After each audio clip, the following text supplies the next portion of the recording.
नमस्कार। आकाशवाणी देहरादून से प्रस्तुत है प्रादेशिक समाचार।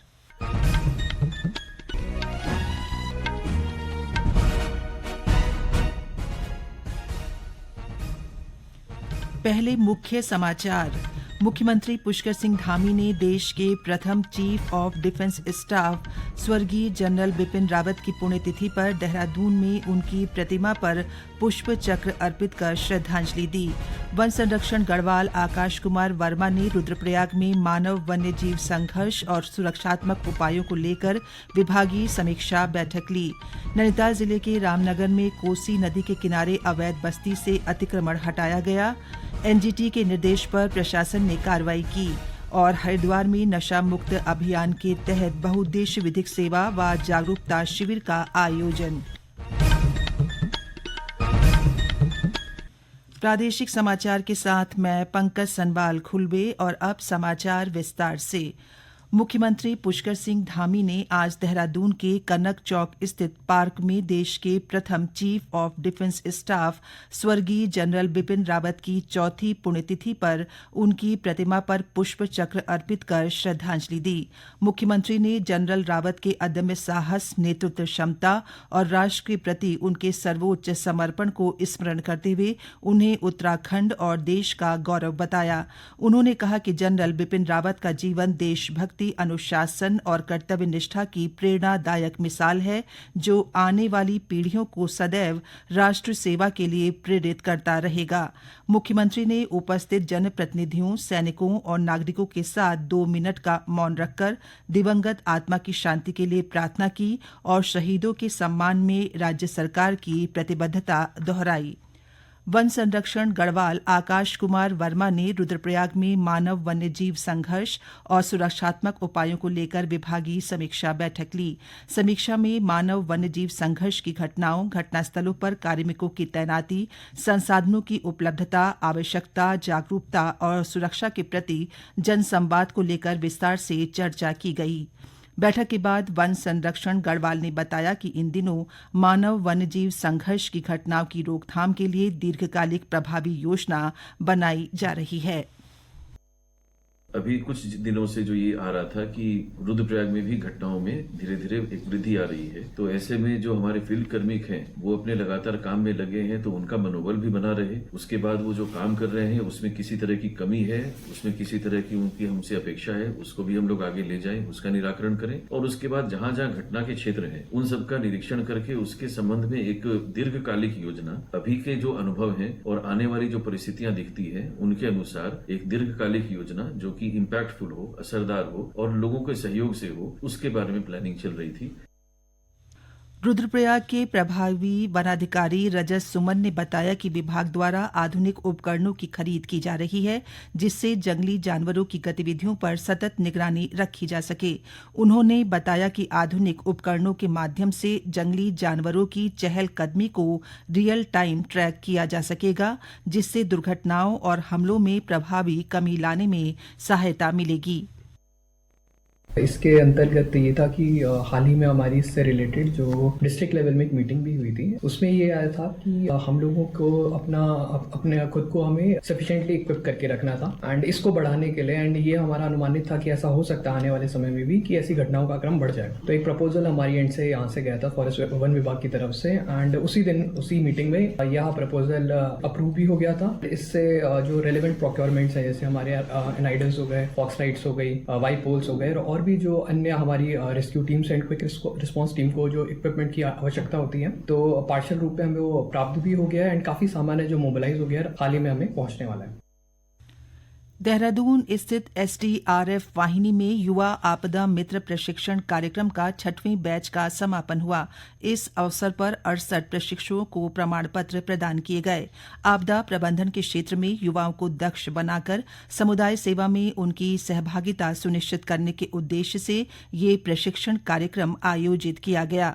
राष्ट्रीय आपदा प्रबंधन प्राधिकरण और राज्य आपदा प्रबंधन प्राधिकरण के संयुक्त तत्वाधान में संचालित इस प्रशिक्षण में सभी प्रशिक्षुओं नेहरू युवा केंद्र से चयनित युवा स्वयं सेवक थे।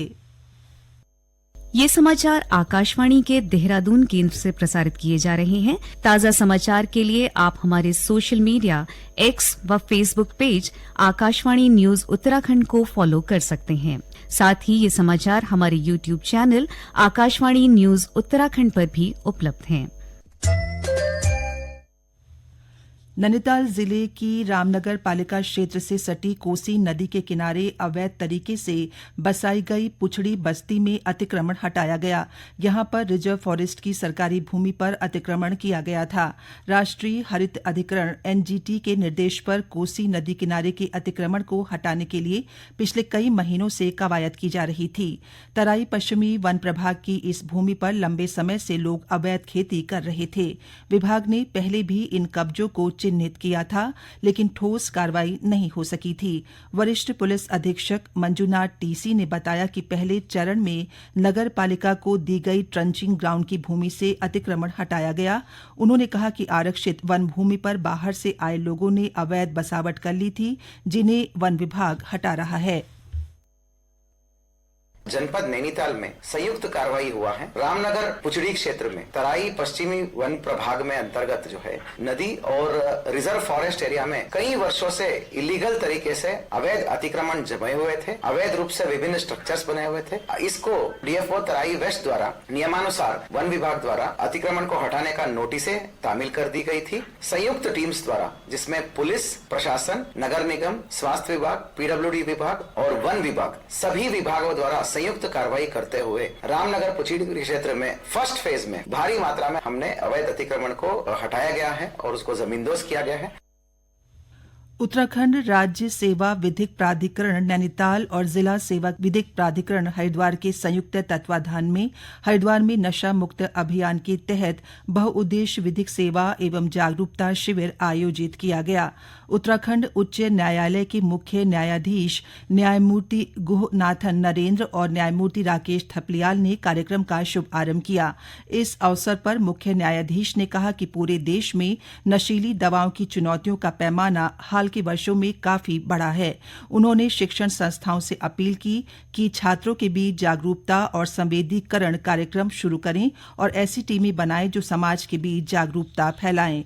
न्यायमूर्ति राकेश थपलियाल ने कहा कि कानूनी सेवाओं को आम जनता तक पहुंचाने, समाज में न्याय सुलभता स्थापित करने और नागरिकों के अधिकारों को सुरक्षित करने की जो पहल उत्तराखंड राज्य विधिक सेवा प्राधिकरण द्वारा निरंतर की जा रही है और ये शिविर उसी सतत प्रयास का एक और मजबूत कदम है।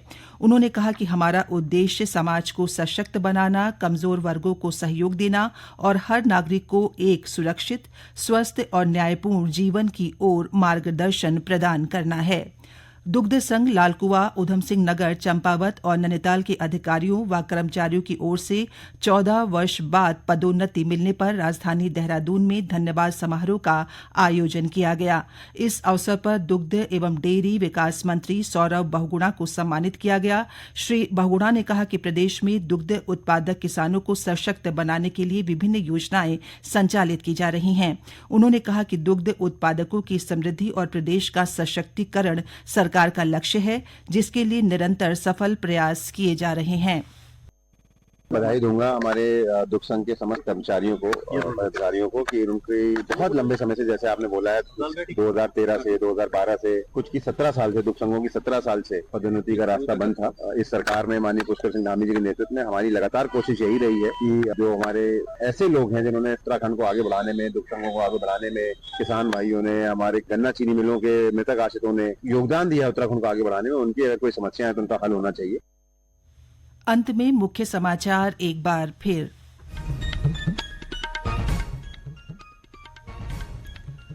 मुख्यमंत्री पुष्कर सिंह धामी ने देश के प्रथम चीफ ऑफ डिफेंस स्टाफ स्वर्गीय जनरल बिपिन रावत की पुण्यतिथि पर देहरादून में उनकी प्रतिमा पर पुष्प चक्र अर्पित कर श्रद्धांजलि दी।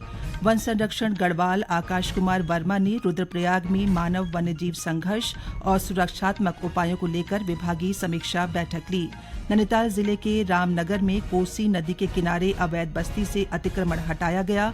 एनजीटी के निर्देश पर प्रशासन ने कार्रवाई की। की। और हरिद्वार में नशा मुक्त अभियान के तहत बहुउद्देश्य विधिक सेवा व जागरूकता शिविर का आयोजन। इसके साथ ही प्रादेशिक समाचार का ये अंक समाप्त हुआ। अगला समाचार बुलेटिन शाम 6:30 बजे प्रसारित किया जाएगा। नमस्कार।